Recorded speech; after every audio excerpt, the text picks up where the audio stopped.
नमस्कार दोस्तों, आपका स्वागत है घोस्ट टॉक पर। दोस्तों, आज का हॉरर पॉडकास्ट एक ट्रक ड्राइवर की है जिनका नाम राजेश है। तो चलिए अब ये पॉडकास्ट राजेश जी के नजरिया से सुनते हैं। लेकिन उससे पहले आप लोगों से एक रिक्वेस्ट है, अगर आप लोग चैनल पर नए हैं तो चैनल को सब्सक्राइब कर दीजिएगा और हाई पॉइंट भेजकर अपना सपोर्ट जरूर दिखाइएगा। तो अब ज्यादा समय नहीं लेता हूं, चलिए कहानी की शुरुआत करता हूं। दोस्तों, मेरा नाम राजेश है। मैं बिहार के सीतामढ़ी जिले के एक छोटे से गांव का रहने वाला हूं। पेशे से मैं एक ट्रक ड्राइवर हूं। अब तक का करीब 12 से 13 साल का एक्सपीरियंस है। जो मैं आपको बताने जा रहा हूं वो एक ऐसी घटना है जिसे सोचकर आज भी मेरी रूह कांप जाती है। आज भी अगर रात को कहीं अकेले ट्रक लेकर निकलना पड़े ना तो हाथ पैर कांप जाते हैं। पहले तो मैं हंस देता था जब कोई ऐसी बात करता था। अरे भाई, ट्रक चलाते हुए कुछ अजीब सा हुआ, साया देखा, आवाज सुनी। लेकिन उस एक रात के बाद मुझे समझ आ गया कि जब तक इंसान खुद भुगतता नहीं है तब तक सब मजाक लगता है। ये बात करीब 10 से 11 साल पुरानी है। उस वक्त मैं पटना के पास एक बड़े फल मंडी के लिए ट्रक चलाया करता था। काम ये था कि फल सब्जी मंडी से माल लोड करके बगल के गोदामों या ठिकानों तक पहुंचाना। उसी मंडी में एक व्यापारी था, नाम तो नहीं बताऊंगा, लेकिन वो केला का थोक व्यापारी था। और एक दिन उसने मुझे कहा कि राजेश, तुम्हें कल रात में ही निकलना पड़ेगा। कल दोपहर तक अगर माल यहां नहीं पहुंचा तो सब बेकार हो जाएगा। अब केला तो आप जानते ही हो, थोड़ा सा टाइम ज्यादा हो जाए तो काला पड़ जाता है, ज्यादा टाइम हो गया तो गंध भी आने लगती है। और उसका गोदाम जहां था वो झारखंड बॉर्डर के उस पार एक इंडस्ट्रियल जोन में पड़ता था, जहां कुछ फैक्ट्रियां और छोटे गोदाम थे। अब तक का मेरा अनुभव कहता था कि अगर ट्रक चलाते हुए अकेले रात में जाना पड़े तो म्यूजिक साथ होना चाहिए और पेट भरना जरूरी है, नहीं तो नींद आ जाती है और फिर वही होता है जो सड़क पर अक्सर दिखता है, उल्टे ट्रक, एक्सीडेंट और अखबारों की हेडलाइन। उस दिन शाम को करीब 7 बजे का वक्त रहा होगा जब मैं अपने घर से निकला। घर वालों को फोन करके बता दिया था कि 2 दिन तक वापस नहीं आ पाऊंगा। मेरी बीवी सरिता ने कहा, राजू खाना खा के जाना, लेकिन मैंने कहा नहीं, मैं रास्ते में ढाबे से खा लूंगा। सीधा मैं मंडी पहुंचा, ट्रक में केले लोड करवाए और निकल पड़ा। अब अकेले सफर था तो मैंने सोचा चलो पहले पेट भर लेते हैं। जैसे ही शहर की सीमा पार की, एक जाना पहचाना ढाबा पड़ा, संपत ढाबा। मैं अक्सर वहीं रुकता था। खाना बढ़िया था और थोड़ा बात करने को 2-4 ट्रक वाले मिल जाते थे तो माहौल भी हल्का हो जाता था। ट्रक को एक किनारे लगाया और उतरकर ढाबे में घुसा। वही रोटी, आलू गोभी, सलाद और एक ठंडी बोतल। खाते खाते करीब 9 बज गए। खाना खाने के बाद मैं ट्रक तुरंत नहीं चलाता था। सबसे पहले मैं थोड़ा टहलता था, क्योंकि एक तो पेट ठीक रहता है, दूसरा नींद भी नहीं आती। तो मैं ढाबे के बाहर चला गया, जहां ट्रक खड़ा था वहीं 15 से 20 मिनट टहलता रहा। 2 चाय पी और फिर करीब 9:30 बजे मैं वापस ट्रक में बैठा। एक बार मुंह धोया, म्यूजिक ऑन किया और अपने पुराने हीरो नंबर 1 गानों की प्लेलिस्ट लगा दी। उस वक्त मन में यही था कि ट्रक लेकर सीधे गोदाम तक पहुंचना है, रात भर चलाना है। सुबह 5 बजे तक पहुंच जाऊंगा तो आराम से उतराई हो जाएगी। अब जहां से मैं जा रहा था वहां 2 रास्ते थे। एक तो हाईवे से होकर जाता था, जो लंबा और थोड़ा ट्रैफिक वाला था, और जो दूसरा रास्ता था वह छोटा रास्ता था। वो एक पुराना इंडस्ट्रियल बाईपास था। वहां से जल्दी पहुंचा जा सकता था, लेकिन वो रास्ता सुनसान पड़ता था। कई बार सुना था कि वहां लूटपाट भी होती है, लेकिन मेरा मन कह रहा था, अरे यार, ट्रक है, अकेला हूं, कोई क्या कर लेगा। और फिर आदत भी हो जाती है कुछ साल में अकेले चलने की, डर को नजरअंदाज करने की।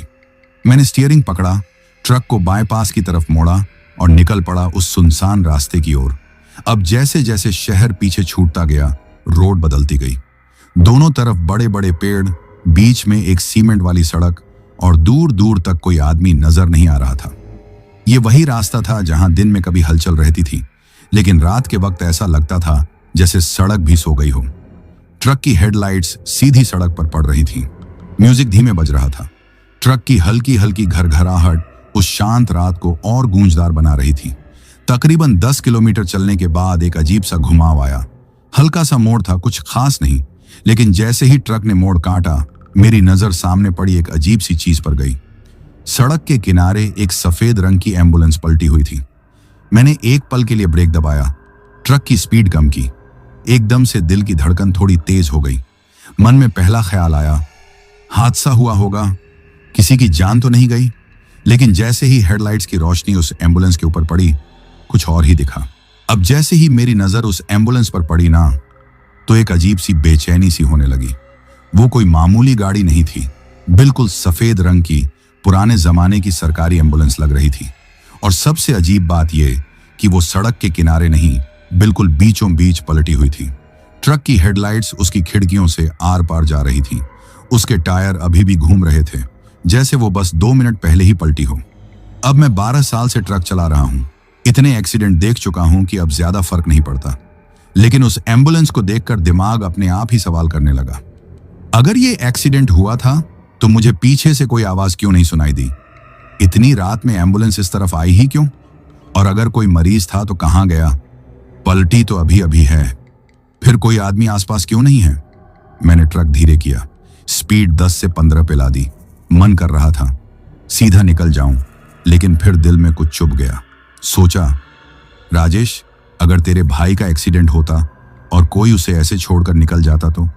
ये सोचते ही मैंने ट्रक को उसी एम्बुलेंस से थोड़ी दूर पर रोका। इंजन चालू ही रहने दिया, ताकि अगर कुछ भी गड़बड़ लगे तो झट से स्टार्ट करके निकल लूं। मैं केबिन से उतरा। हाथ में ट्रक की छोटी टॉर्च थी, लेकिन फिलहाल तो ट्रक की हेडलाइट्स से ही सब दिख रहा था।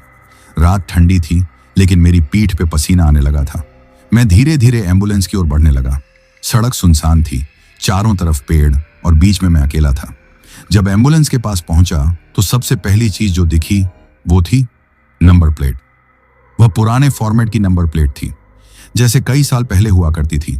बिल्कुल वैसी ही प्लेट जो सरकारी गाड़ियों पर होती थी, और उसका जो लोगो था उसमें भी किसी पुराने सरकारी अस्पताल का नाम लिखा हुआ था, जो अब शायद बंद हो चुका है। राजकीय जन कल्याण चिकित्सालय, ऐसा कुछ लिखा था। अब मैं और भी चौंक गया, क्योंकि ये एम्बुलेंस तो 20 साल पुरानी लग रही है, और फिर भी इसका एक्सीडेंट अभी कैसे हुआ है? मैं एकदम सामने गया, शीशे से अंदर झांका। कोई नहीं था, ना ड्राइवर, ना कोई मरीज, ना कोई स्ट्रेचर। सिर्फ खाली सीटें और एक टूटी पड़ी बोतल थी। साइड वाली खिड़की से अंदर हवा जा रही थी, पर्दा हिल रहा था, लेकिन अंदर का माहौल अजीब सा भारी लग रहा था। तभी एकदम से हेडलाइट अपने आप जल उठी। ट्रक की नहीं, एम्बुलेंस की। मैं चौंक गया, एकदम से पीछे हट गया। कौन है?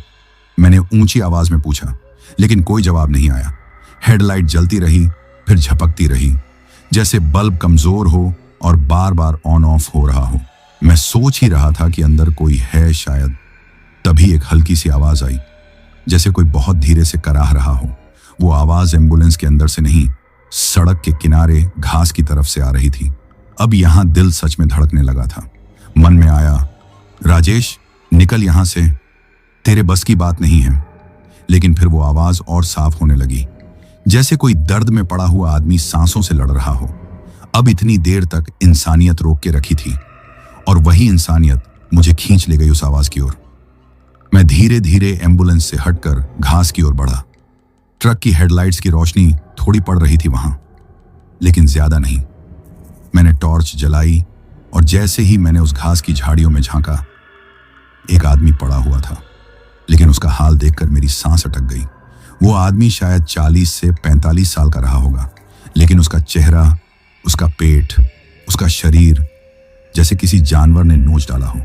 पेट पूरा फटा हुआ था, अंदर से आंतें बाहर लटक रही थीं। चेहरा जैसे किसी ने नुकीली चीजों से खुरच दिया हो। लेकिन जो सबसे ज्यादा खौफनाक चीज थी वो ये थी कि वो आदमी मरा हुआ था, लेकिन उसकी मरी हुई आंखें मेरी तरफ देख रही थीं। उस वक्त मैं वहां खड़ा था, एक सुनसान जंगलनुमा सड़क पर। मेरे सामने एक पलटी हुई एम्बुलेंस और बगल में पड़ी एक लाश जो देखने में मरी हुई थी, लेकिन उसकी आंखें मेरी ओर घूर रही थीं। मेरी सांस ऊपर की ऊपर, नीचे की नीचे, और गला सूख गया था। मैं वहीं थम गया, जैसे किसी ने मेरे पैरों में कील ठोक दी हो। उस लाश की आंखों में जो सफेदी थी ना, वो कोई आम मरी हुई आंखों जैसी नहीं थी। और फिर मुझे महसूस हुआ उस एम्बुलेंस की हेडलाइट फिर से जल उठी है। अब वो रोशनी सीधी मेरी आंखों पर पड़ रही थी, जिससे मुझे सामने कुछ भी साफ नहीं दिख रहा था, बस हल्की परछाइयां, झाड़ियों की हलचल और उस लाश की आंखें। मैं धीरे धीरे पीछे हटने लगा, सोचा ट्रक की तरफ भाग जाऊं, लेकिन जैसे ही मैंने कदम पीछे किया, मुझे लगा कोई मेरे पीछे खड़ा है। एकदम से मैं घूम गया, लेकिन वहां कुछ नहीं था, बस हवा का एक झोंका, और हवा के साथ आई एक अजीब सी गंध थी, जैसे सड़ती हुई लाश की या किसी पुराने अस्पताल की बदबू हो। अब मेरा दिल कह रहा था, राजेश बस बहुत हो गया, भाग यहां से। मैं वापस मुड़ा, ट्रक की ओर दौड़ा, पर जैसे ही 2 कदम आगे बढ़ा, कुछ महसूस हुआ। पीछे से कुछ चलने की आवाज आई। मैंने गर्दन घुमाकर देखा। वो लाश जो अब तक घास में पड़ी थी, अब उठकर बैठ चुकी थी। उसका पेट वैसे ही फटा हुआ था, आंतें वैसे ही लटक रही थीं, लेकिन अब वो अपने दोनों हाथों से खुद को खींचते हुए सीधा मेरी तरफ आ रही थी। मेरी टॉर्च हाथ से गिर पड़ी और मैं तो बस वहीं खड़ा रह गया। उस लाश की चाल में कोई इंसानियत नहीं थी, जैसे कोई जानवर घिसटकर शिकार की तरफ बढ़ रहा हो। उसकी आंखें अब पूरी सफेद हो चुकी थीं और उसके चेहरे पर एक हल्की सी मुस्कान थी, जैसे वो मुझे पहचानता हो, जैसे उसने मेरा इंतजार किया हो। मैंने जानबूझकर नजर हटाई, मुंह फेरकर ट्रक की तरफ दौड़ा। ट्रक चालू हालत में ही था। सीधा चढ़ा, फाटक बंद किया और ट्रक को गियर में डाला, लेकिन जैसे ही एक्सेलरेटर दबाया, इंजन बंद हो गया। उसके साथ ट्रक की हेडलाइट भी बंद हो गई। अब चारों तरफ अंधेरा हो गया था। अब मेरी हालत खराब हो गई। क्या ये सब सपना है? क्या मैं किसी जाल में फंस चुका हूं? मैंने अपने मन में सोचा और एक बार फिर चाबी घुमाई, लेकिन कुछ नहीं। तभी ट्रक की खिड़की से झांकती एक परछाई दिखाई दी। वह वही लाश थी। वह अब मेरे ट्रक के सामने खड़ी थी। उसका मुंह खुला था और उसमें से खून की लाट टपक रही थी। उसके गले से अजीब सी आवाज निकल रही थी, ना इंसान जैसी ना जानवर जैसी, और उसके हाथ अब ट्रक के फाटक को झटके मार रहे थे। मैंने ट्रक की सीट के नीचे झांककर लोहे की रॉड निकाली, जो हर ट्रक ड्राइवर अपने बचाव के लिए रखता है। उस रॉड को हाथ में लेकर मैं एकदम शांत बैठा रहा, बस दिमाग में एक ही बात, अगर फाटक टूटा तो या तो मैं इसे मारूंगा या मारा जाऊंगा। तभी अचानक ट्रक स्टार्ट हो गया। कोई आवाज नहीं, कोई स्पार्क नहीं, बस ऐसे ही एक झटके में। मैंने जोर से गियर डाला, एक्सेलरेटर मारा और ट्रक एक झटके में आगे बढ़ा। लेकिन जो हुआ वो मैंने कभी नहीं सोचा था। सड़क के बीचों बीच वही एम्बुलेंस फिर से खड़ी थी, अब सीधी और सही सलामत थी, और उसके ड्राइवर सीट पर बैठा था वही आदमी जिसकी लाश अभी मेरे सामने थी। ट्रक की रफ्तार तेज थी। मैंने एक्सेलरेटर पूरी ताकत से दबा रखा था। गला सूख गया था, होंठ कांप रहे थे और दिमाग मानने को तैयार ही नहीं था कि जो मैंने देखा वो सच था। सड़क के बीचों बीच वो एम्बुलेंस अब खड़ी थी और उसके ड्राइविंग सीट पर वही आदमी बैठा था जिसकी लाश अभी कुछ मिनट पहले मेरे सामने पड़ी थी। पर अब वो मरा हुआ नहीं था। उसका चेहरा बिल्कुल शांत था, आंखें खुली हुई थीं, लेकिन उनमें कोई जान नहीं थी। जैसे वो मुझे देख भी रहा था और नहीं भी, जैसे उसकी निगाहें मेरी तरफ थीं, लेकिन वो उनमें नहीं था। मैंने ब्रेक नहीं मारा, बस मन में सोच लिया, चाहे जो हो जाए ट्रक नहीं रोकूंगा। मैंने स्टीयरिंग थोड़ा दाईं ओर मोड़ा, ट्रक को एम्बुलेंस से बचाकर निकालने की कोशिश की, पर तभी वो एम्बुलेंस धीरे धीरे खुद ही ट्रक की तरफ मुड़ने लगी, जैसे कोई सड़क पर खड़ा इंसान सामने आ जाए। अब न बचने की गुंजाइश थी न समझने की। मैंने एक झटके में स्टीयरिंग घुमाया, ट्रक सीधा उस एम्बुलेंस से टकरा गया। झटका इतना तेज था कि मेरा सिर स्टीयरिंग से टकरा गया। कुछ सेकंड के लिए सब कुछ ब्लर हो गया, आंखों के सामने अंधेरा छा गया। लेकिन जब होश आया तो जो देखा वो और भी डरावना था। ट्रक के सामने कोई एम्बुलेंस नहीं थी, ना कोई आवाज आई, ना कोई झटका महसूस हुआ, जैसे वो टक्कर कभी हुई ही नहीं। मैंने साइड मिरर में देखा, पीछे भी कुछ नहीं था। ये क्या था? क्या मैं नींद में था या मैंने सच में किसी भूत को टक्कर मारी? दिमाग में ये सवाल अभी घूम ही रहे थे कि ट्रक के केबिन के अंदर से एक आवाज आई, राजू। मैंने झट से बाईं ओर देखा, वहां कोई लेटा हुआ था, एक सफेद चादर से मुंह तक ढका हुआ इंसान। अब तक तो मैं यही समझ रहा था कि मैं अकेला था। फिर ये कौन है? पहली सोच आई, शायद मैं भूल गया, कोई खलासी साथ में आया था। लेकिन नहीं, मैं तो अकेला ही निकला था। अब दिमाग ने खुद को बहलाया, शायद कोई ढाबे से चढ़ गया हो या मैं टक्कर के वक्त होश में नहीं था। लेकिन दिल तो अब तक सीधा बोलने लगा था, कुछ ठीक नहीं है। मैंने ट्रक चलाते चलाते थोड़ा झुककर वो चादर हटाई, और जैसे ही हटाई मेरे हलक से चीख निकल गई। वो इंसान जो चादर में था वह वही था, जिसकी लाश मैंने देखी थी, वही जो एम्बुलेंस में बैठा था, अब वही मेरे बगल में केबिन के अंदर लेटा हुआ था, पर अब वो लाश की हालत में था। पेट फटा हुआ, आंखें बाहर लटकी हुई, चेहरे से खून बहता हुआ, और फिर अचानक से उसकी आंखें खुल गईं। उसकी आंखें सफेद थीं, जैसे बिना पुतलियों की, पूरी सफेदी से भरी। वो सीधा मेरी तरफ देखने लगा। मैंने ब्रेक मारने की हिम्मत नहीं की, बस ट्रक को सीधी सड़क पर दौड़ाते रहा। पर अब डर सिर के अंदर तक बैठ चुका था। मैंने दाहिने पैर से ट्रक का एक्सेलरेटर दबाया और बाएं हाथ से केबिन की खिड़की खोली, क्योंकि अब केबिन के अंदर इतनी बदबू फैल गई थी कि सांस लेना मुश्किल हो गया था। वो बदबू जैसे किसी मुर्दा घर की हो, जो किसी बहुत पुराने सड़े हुए शरीर की थी। पर वो मरा हुआ इंसान अब भी वहीं था, हिल नहीं रहा था, लेकिन उसकी आंखें हिल रही थीं, जैसे जिंदा होकर भी मरा हुआ हो या मरा हुआ होकर भी जिंदा था। मैंने ट्रक का म्यूजिक ऑफ कर दिया। अब हर आवाज साफ सुनाई दे रही थी। ट्रक के इंजन की खड़खड़ाहट और उस लाश के नथुनों से सांस की आवाज आ रही थी। अब तो डर गले तक चढ़ आया। मैंने दिमाग में सोच लिया, अब मुझे सीधा इंडस्ट्रियल एरिया तक पहुंचना है, वहीं पहुंचने से जान बचेगी। पर जब मैंने साइड मिरर देखा तो मेरी रूह कांप गई, क्योंकि वो एम्बुलेंस फिर से मेरे पीछे आ रही थी। मैंने ट्रक की रफ्तार और तेज कर दी थी। अब मेरी निगाहें सिर्फ सामने की सड़क पर थीं, लेकिन मेरा साइड मिरर लगातार कुछ और दिखा रहा था। वो एम्बुलेंस अब बिल्कुल मेरे ट्रक के पीछे थी। उसकी हेडलाइट जल रही थी और उसका अगला हिस्सा जैसे हवा में डोलता हुआ आ रहा है। पर सबसे अजीब बात यह थी कि उसके ड्राइवर सीट पर अब कोई नहीं था, अब वो खाली थी। मैंने फिर मिरर देखा। इस बार कुछ सेकंड के लिए मेरी आंखें वहीं रुक गईं। उस एम्बुलेंस का बोनट धीरे धीरे उठ रहा था, और जैसे ही उठकर गिरा, उसकी अंदर से कोई चीज झांक रही थी। एक चेहरा, वही चेहरा जिसे मैं अपने केबिन में देख चुका था, लेकिन अब उसका मुंह खुला था, एक अजीब सी हंसी के साथ। ऐसी हंसी जो इंसान की नहीं होती। उसकी हंसी में कोई आवाज नहीं थी, बस होंठ खुले हुए थे। अब मेरे हाथों में पसीना भर आया था। स्टीयरिंग बार बार फिसल रहा था, पर मेरा ध्यान पीछे नहीं, अब आगे था, क्योंकि वो एम्बुलेंस अब बराबरी पर आ चुकी थी, मेरे ट्रक के बाईं तरफ से। मैंने गर्दन घुमाई और जो देखा आज तक नहीं भूल पाया। वो लाश अब एम्बुलेंस की खिड़की से मुझे घूर रही थी। वही कटी फटी हालत, वही सफेद आंखें, लेकिन अब उसका चेहरा ट्रांसपेरेंट हो गया था, जैसे कोई भूतनी चादर ओढ़े खड़ी हो। मैंने आंखें बंद की और मन में भगवान को पुकारा, हे भगवान, कुछ कर, मुझे यहां से निकाल। लेकिन तभी एम्बुलेंस ने मेरे ट्रक को साइड से टक्कर मारी। ट्रक थोड़ा डगमगाया और फिर एक और टक्कर, जैसे कोई मुझे रुकने को मजबूर कर रहा हो। अब मुझे यकीन हो चुका था, ये चीज जो भी है, ये मुझे जिंदा छोड़ने नहीं वाली। मैंने ट्रक को मजबूती से थाम लिया। लोहे की रॉड अब मेरे पास ही थी, सीट के नीचे। फिर वो हुआ जो मैंने कभी सपने में भी नहीं सोचा था। ट्रक के अंदर की वो लाश अब उठकर बैठ चुकी थी। उसका चेहरा मेरी तरफ झुका हुआ था। वो कुछ बोल नहीं रही थी, बस देख रही थी, जैसे हर टक्कर पर उसे मजा आ रहा हो, जैसे वो देखना चाह रही थी मैं कब हारता हूं। मैंने हिम्मत जुटाई और सीधा ट्रक को सड़क के बाईं तरफ खाई की ओर घुमाया। अगर आज जाना है तो कम से कम लड़कर मरूंगा, मैंने खुद से कहा।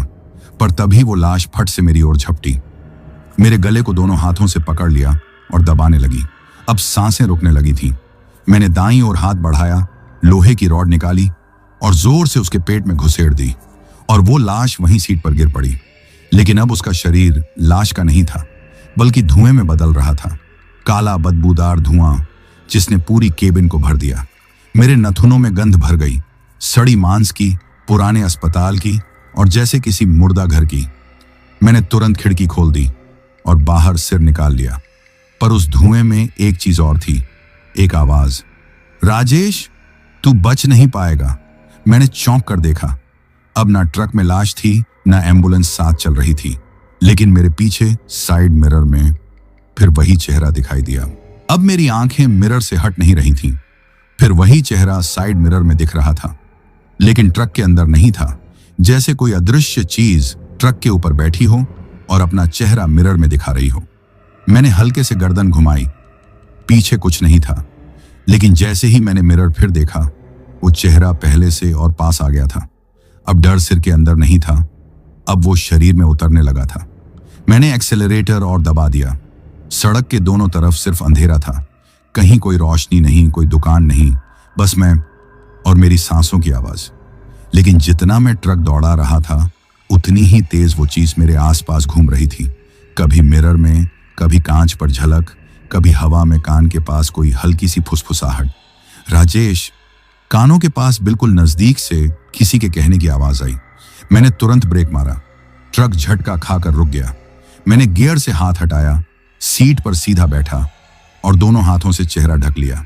मैं पागल हो रहा हूं क्या? क्या ये सब मेरा वहम है? क्या वाकई में कुछ है यहां? तभी बाहर हल्की आवाज आई, पैरों की चप चप, जैसे कोई नंगे पैर सड़क पर चल रहा हो। मैंने ट्रक की हेडलाइट्स ऑन की। सामने कोई नहीं था, पर आवाज अब ट्रक के चारों तरफ घूम रही थी, जैसे कोई मेरे ट्रक का चक्कर काट रहा हो। मैंने जल्दी से खिड़की से झांक कर देखा, कुछ नहीं। फिर ट्रक के ऊपर से कुछ चला गया। मैंने एक झटके में सीट के नीचे से फिर से लोहे की रॉड निकाली, पर अब कुछ वैसा नहीं था जिसे मारकर डर खत्म किया जा सके। मैंने ट्रक स्टार्ट किया और फिर से चल पड़ा। अब बस एक ही मकसद था, इंडस्ट्रियल एरिया तक जल्दी से पहुंचना। पर तभी सड़क के किनारे दूर एक टावर दिखा। वहां पर हल्की सी रोशनी थी, जैसे कोई फैक्ट्री या गोदाम नजदीक हो। मन में थोड़ी राहत मिली। चलो, अब बचने की उम्मीद है। मैंने ट्रक की स्पीड थोड़ी कम की, क्योंकि अब मोड़ आने लगे थे। सड़क पहले जैसी सीधी नहीं थी, पर मोड़ आते ही फिर वही एम्बुलेंस सामने खड़ी थी। वह सीधी खड़ी थी, वो भी सड़क को ब्लॉक किए हुए, और उसके बगल में फिर वही आदमी था। लेकिन इस बार उसके साथ दो और परछाइयां थीं। सभी सफेद कपड़ों में थे। उनका चेहरा धुंधला था, लेकिन चाल ऐसी थी जैसे इंसान नहीं, कोई मरे हुए चल रहे हों। मैंने ट्रक रोका नहीं। इस बार मैंने ठान लिया था, जो भी हो मैं नहीं रुकूंगा। मैंने ट्रक को एक झटके में तीसरे गियर में डाला और सीधा एम्बुलेंस की ओर दौड़ाया। झटका लगा, लेकिन इस बार कुछ भी नहीं उड़ा, ना एम्बुलेंस ना परछाई। ट्रक सीधा आर पार निकल गया, जैसे वो कभी थी ही नहीं। ट्रक कुछ सेकंड झटकों में चला, फिर स्थिर हो गया। अब मैं समझ चुका था, ये कोई आम हादसा, आत्मा या साया नहीं है। ये कोई जगह है, कोई जमीन जो खुद एक श्राप है, जहां वक्त, चीजें और इंसान सब फंस जाते हैं, पता भी नहीं चलता। और मैं भी अब उसी में फंस चुका था। मेरी सांसें अब भी तेज चल रही थीं। शरीर थक चुका था, पर दिमाग अब और ज्यादा सतर्क हो गया था। सामने एक गेट था, लोहे का बड़ा सा फाटक, जिसके ऊपर एक बोर्ड टंगा था, शक्ति ट्रेडिंग गोदाम, यूनिट 4 इंच। ये वही जगह थी जहां मुझे माल डिलीवर करना था। गेट के पास एक गार्ड बैठा था। मैंने ट्रक धीमा किया, गेट के पास पहुंचा, हॉर्न बजाया। गार्ड चौंका, जल्दी से उठा, मेरी ओर आया। राजेश, उसने पूछा। मैंने थके हुए अंदाज में सिर हिलाया। उसने गेट खोला और अंदर इशारा किया और कहा, सुपरवाइजर साहब अंदर हैं, वही आपको गाइड करेंगे। मैंने ट्रक को अंदर पार्क किया, ट्रक का इंजन बंद किया और पहली बार उस रात गहरी सांस ली। गोदाम के अंदर रोशनी थी। एक साइड में कुछ मजदूर थे, दूसरी तरफ स्टील की टेबल पर बैठा एक अधेड़ उम्र का आदमी। गहरी आंखें, खिचड़ी दाढ़ी और हाथ में चाय का कुल्हड़ लिया था। राजेश, उसने पूछा। जी, मैंने कहा। बैठो, उसने बिना कुछ और कहे सामने कुर्सी खींच दी। मैं बैठा तो सही, लेकिन चेहरे पर लिखा हुआ था, कुछ गड़बड़ है। वो आदमी मेरी शक्ल पढ़ गया। सब ठीक है? उसने पूछा। मैंने एक पल की चुप्पी के बाद कहा, सर, मैं नहीं जानता आप क्या मानते हैं और क्या नहीं, लेकिन मेरे साथ जो हुआ है रास्ते में, वो मैंने आज तक कभी महसूस नहीं किया। उसने कुछ नहीं कहा, बस धीरे धीरे चाय की एक चुस्की ली। मैंने सब कुछ बताया। पलटी हुई एम्बुलेंस, लाश, केबिन के अंदर वो चेहरा, साइड मिरर में दिखती परछाइयां, ट्रक का रुकना और फिर वो चेहरा बार बार दिखना। सुपरवाइजर कुछ देर चुप रहा, फिर उसने सिर झुकाकर कहा, तुम पहले नहीं हो। मैं चौंक गया। फिर वो धीरे से बोला, आज से कोई 18 से 20 साल पहले यहां से कुछ किलोमीटर दूर एक हादसा हुआ था। एक आदमी, एक एम्बुलेंस ड्राइवर, अपनी गाड़ी में एक मालिक को छोड़ने आया था इसी इंडस्ट्रियल एरिया में, लेकिन वापस जाते वक्त उसने शराब पी रखी थी। मैं चुपचाप सुन रहा था। वो बोलता गया, उसी घुमाव पर जहां तुम्हें पहली बार वो एम्बुलेंस दिखी थी, वहां उसकी गाड़ी पलट गई। कहते हैं गाड़ी में ही उसकी मौत हो गई, कोई हेल्प नहीं पहुंची। लेकिन बात सिर्फ मौत की नहीं है। मैंने उसकी ओर देखा, अब उसकी आंखों में भी डर था। फिर उसने कहा, कहते हैं उसका शरीर जब पुलिस ले गई थी तब तक आधा सड़ चुका था। शरीर फटा हुआ, आंखें गायब, जैसे कोई इंसान नहीं, कोई साया उस पर चढ़ा हो। मैंने गहरी सांस ली। पर अभी वो सिर्फ मुझे क्यों दिखा? वो आदमी थोड़ी देर चुप रहा, फिर बोला, क्योंकि तुम अकेले जा रहे थे, क्योंकि तुम्हारा ट्रक वैसा ही था जैसे उसकी एम्बुलेंस थी। सफेद लाइट, खाली सीट। कहते हैं वो उन ड्राइवरों के पीछे जाता है जो रात में अकेले उस रास्ते से गुजरते हैं। मैंने पूछा, आज तक किसी को उसने पकड़ा है? नहीं, उसने कहा, जो फंस जाता है या तो मर जाता है या फिर कभी उस रास्ते से नहीं गुजरता। मैंने अपना चेहरा थाम लिया, कुछ समझ नहीं आ रहा था। वो आदमी बोला, तुमने उस रास्ते पर कदम रखा जिसे लोग अब मौत का मोड़ कहते हैं। मैंने पूछा, सर, क्या अब मैं सुरक्षित हूं? उसने मेरी आंखों में झांकते हुए कहा, अभी हां, पर जब तक तुम दोबारा उस रास्ते पर नहीं जाओगे। सुबह के 4 बज चुके थे। गोदाम में केला उतर चुका था। सुपरवाइजर ने चाय भी पिलाई और जाते वक्त सिर्फ एक बात कही, राजेश, अब जब भी आना हो उस मोड़ से मत आना, किस्मत हर बार नहीं बचाती। मैंने सिर हिलाया। अब तो मैं खुद नहीं चाहता था कि उस रास्ते से कभी गुजरूं। ट्रक वापस मोड़ा और सीधा हाईवे की ओर चल पड़ा। अब माहौल बिल्कुल बदला हुआ था। धूप हल्की निकल आई थी, सड़कें खाली थीं, लेकिन मन में कुछ शांति सी थी। मन में बार बार यही ख्याल आता था, क्या वाकई सब खत्म हो गया? क्या वो जो कुछ भी था वो बस एक रास्ते तक ही सीमित था? मैंने ट्रक का म्यूजिक ऑन किया। धीरे धीरे पुराने गाने बजने लगे। मन हल्का हो गया। सड़क पर हल्की धूप फैल रही थी, परछाइयां छोटी होती जा रही थीं। मैंने एक गहरी सांस ली। लगभग 1 घंटे का सफर हो गया था। मैंने सोचा अब थोड़ा सुस्त लेता हूं। सामने एक ढाबा दिखा, शंकर ढाबा। छोटा सा, लेकिन चाय अच्छी होती थी। मैंने ट्रक एक साइड में लगाया और केबिन से उतरकर अंदर गया। ढाबे में कोई नहीं था, बस एक बूढ़ा आदमी चाय बना रहा था। एक कड़क बना देना, मैंने कहा। वो बिना बोले चाय चढ़ा देता है। मैं एक बेंच पर बैठ गया। थोड़ी ही देर में चाय आ गई। मैंने पहला घूंट लिया और, राजू, तू भी कितना सोता है यार। ये आवाज मेरे ठीक बगल से आई थी। मैंने एकदम से गर्दन घुमाई। बगल की बेंच पर कोई बैठा था, सिर से पैर तक सफेद चादर में लिपटा हुआ। मैं हक्का बक्का रह गया। कौन है? मैंने पूछा। उसने फिर से सिर नहीं हिलाया, बस उसी अंदाज में लेटा रहा। रमेश, मेरे मुंह से अचानक निकल गया। नहीं, मैंने खुद से कहा।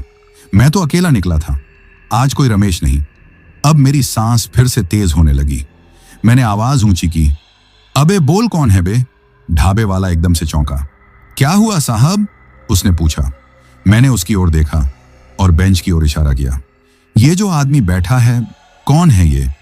वो आदमी मेरी तरफ आया, फिर बेंच की तरफ देखा और बोला, कहां साहब, वहां कौन बैठा है? वो, मैंने फिर देखा। बेंच खाली थी, बिल्कुल खाली। वही बेंच जहां मैंने किसी को अपने नाम से पुकारा था। मेरे हाथ से चाय गिर गई। मैं उठ खड़ा हुआ। ये क्या हो रहा है मेरे साथ? क्या वो साया अब मेरे साथ साथ चल रहा है? मैंने बिल दिए बिना ही ढाबा छोड़ा और ट्रक में चढ़ गया। ट्रक स्टार्ट किया, गियर डाला और सड़क पर आगे बढ़ गया। अब एक बार फिर मन भारी हो चुका था। सड़क बिल्कुल सीधी थी। मैंने साइड मिरर देखा, अब भी कुछ नहीं था। फिर आगे देखा, सामने एक छोटी सी कार मेरी तरफ आ रही थी। मैंने ध्यान नहीं दिया। जैसे जैसे वो पास आई, उसकी हेडलाइट मेरी आंखों में पड़ी। लेकिन जैसे ही वो बिल्कुल नजदीक आई, वो कोई कार नहीं थी, वो वही एम्बुलेंस थी। अब सही सलामत और ड्राइविंग सीट पर वो आदमी फिर से था। ट्रक अपनी रफ्तार से चल रहा था, लेकिन मेरा ध्यान पूरी तरह भटक चुका था। मैंने साफ साफ देखा था, सामने से जो गाड़ी आ रही थी वो कोई आम कार नहीं थी, वो वही एम्बुलेंस थी। और सबसे डरावनी बात ये नहीं थी कि वो दिखी, बल्कि ये थी कि अब वो गलत साइड से आ रही थी, मेरे ट्रक की लेन में, सीधी मेरी तरफ।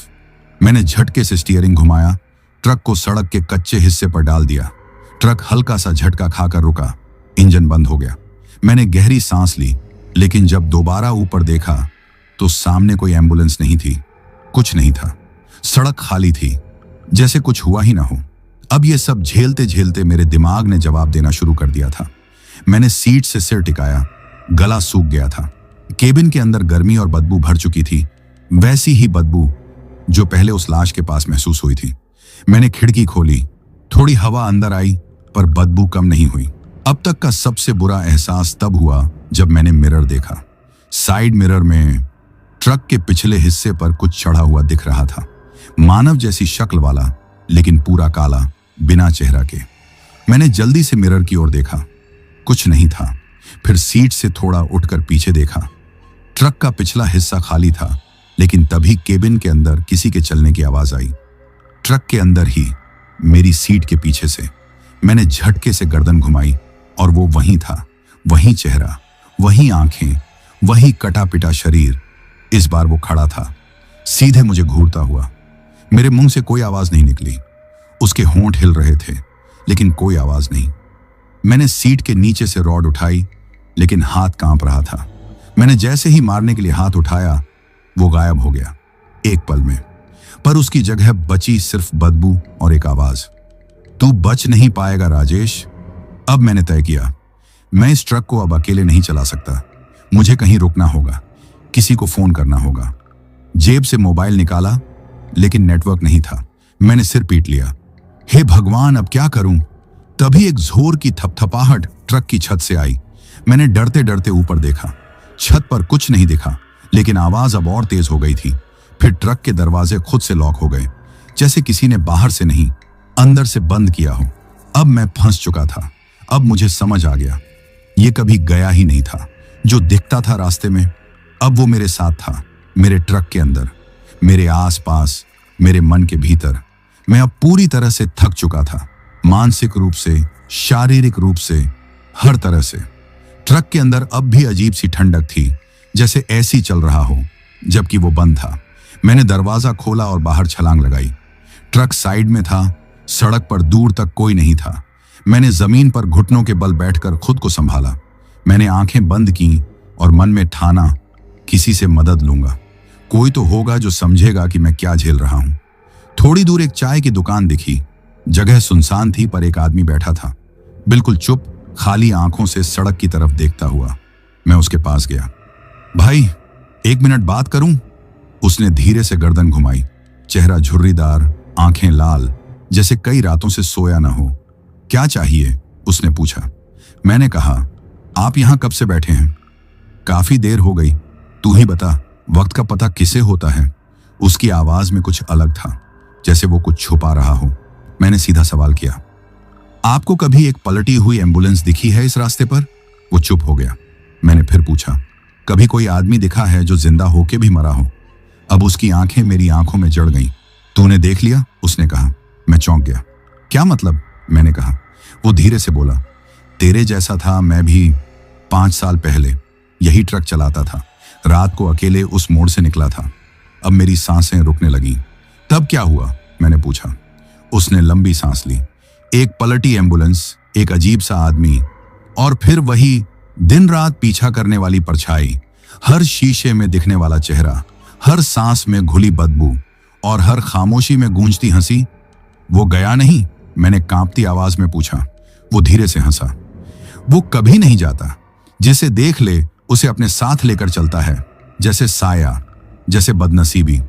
मैंने कांपते हाथों से पानी मांगा। उसने बिना बोले एक गिलास बढ़ा दिया। तू बच गया है? मैंने पूछा। उसका जवाब, नहीं, मैं अब भी जिंदा हूं, लेकिन कभी अकेला नहीं होता। अब मेरी रूह तक कांप गई। तूने उसे देखा तो अब तू भी कभी अकेला नहीं रहेगा, उसने मेरी आंखों में झांकते हुए कहा। तभी उसके पीछे रखे शीशे में कुछ हिला। मैंने देखा, हम दोनों के पीछे वही चेहरा। मैंने पलटकर देखा, लेकिन कुछ नहीं था। फिर उस आदमी की ओर देखा, वो मुस्कुरा रहा था। तू भी अब अपना इंतजार शुरू कर दे राजेश, हर रात वो फिर आएगा। वो रात बहुत भारी थी, ना नींद आई, ना चैन मिला। कभी लगता ट्रक के शीशे से कोई झांक रहा है, कभी सीट के नीचे कुछ हिलता महसूस होता। मैंने म्यूजिक चलाकर सोने की कोशिश की, लेकिन हर गाने के बीच मुझे वही आवाज सुनाई देती, राजेश। मैं अब समझ चुका था, मैं उससे नहीं बच सकता, पर अब डरने का मन नहीं था। अब बस मन में एक ही बात थी, जो होना है अब सामने हो। सुबह की पहली किरणें आ चुकी थीं। मैंने ट्रक को स्टार्ट किया, बिना किसी तय डेस्टिनेशन के सीधा उसी रास्ते की ओर निकल पड़ा जहां से सब शुरू हुआ था।